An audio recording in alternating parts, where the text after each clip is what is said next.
Hi friends good evening. घरे आज आमर चाट बनइबार प्लानिंग थिला तो से मॉर्निंग रु ही चना को पानी रे भिजेकी रखीदे। एबे आसत आम चाट बनइबा प्रोसेस स्टार्ट करवा। तो प्रथम चना को पानी रू छाणिकी ताकू गोटे प्रेशर कुकर रे नहीं जावा, कहीं चाट बनइबा चना को सिझेबा निहाती दरकार।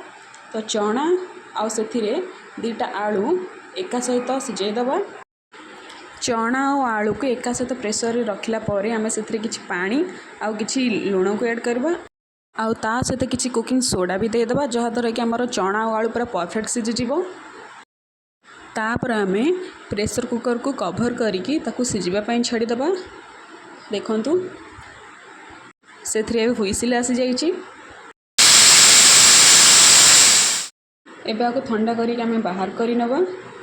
देखिबा चना और आलू केमिति सिझी। देखो पूरा परफेक्ट भाव में चना और आलू पूरा सिझी जाइए। एबे आमे चाट प्रोसेस स्टार्ट करवा। चाट बनइबा प्रथम आमे कड़ाई रे किछि तेल नबा और से किछि जीरा ऐड करवा। आ जीरा भल भाव में फुटी सारा परे से किछि हेंगु ऐड करवा। और तापर एथिरे देदेबा किछि लाल मिर्च पाउडर, किछि धनिया पाउडर, आउ किछि जीरा पाउडर आउ हल्दी पाउडर। देखंतु मैं सब एथिरे ऐड करि नेछि। तापर एथिरे किछि कंचा लंका भी ऐड करि नबा। सब ऐड करि सारला परे से सब को भल से भाजी नबा। से सब भल भाव में भाजी हो सारा परे सेथिरे किछि कटा टमाटो ऐड करबा आउ से सब को भल पुणी भाजीबा। टमाटो भल भाव में भाजी हो सारा परे सेथिरे आमे किछि अदा रसुण पेस्ट ऐड करबा। अदा रसुण पेस्ट ऐड करिकी पुणी से सब को भल भाव में भाजी नबा। देखंतु से सब को भल भाव में भाजी नउची। एवं तापर सेथिरे किछि चाट मसला ऐड करबा।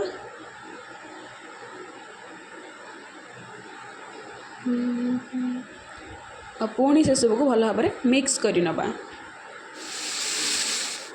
एसबू भल भाव में मिक्स हो सारा पर आम पूर्वर सिझे रखि चना को फास्ट एथरे ऐड करवा आउ ताकू भल भाव में मिक्स कर नबा। एसबू को भल भाव में मिक्स कर सारा पर आम सिझे रखि आलू को गोटे पेस्ट तैयारी करके एथरे ऐड करवा। देखंतु सब आलू को मुझे ऐड करनेली और तापर एथरे किछि लुण ऐड करिकी मुझे सब भल भाव में मिक्स करनेबी। देखंतु मैं सब को भल भाव में मिक्स कर नउची।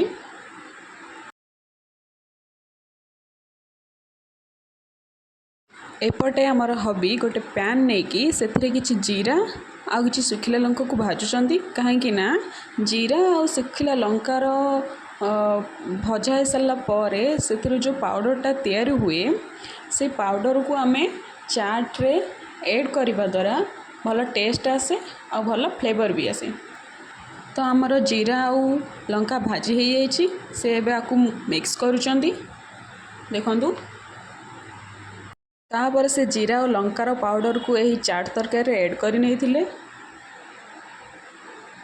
आउ एथिरे किछि कस्तूरी मेथी मध्य से ऐड करथिले। तापर से सब को भल भाव मिक्स कर नहीं। देखंतु एबे आमर भल भाव मिक्स हो जाइए। एथिरे आमे किछि धनिया पत्र दे पुणी मिक्स कर नबा।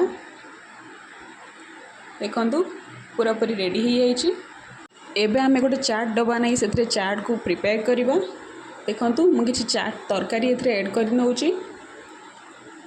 तापर एथरे किछि कटा पियाज आ किछि कटा धनिया पत्र दे दबा। देखंतु तापर एथिरे आमे किछि अदा को एमिति लंबा आउ सरू साइज काटिकी एथिरे दे दबा। देखंतु हबी आमर प्रिपेयर करुचंदी सब।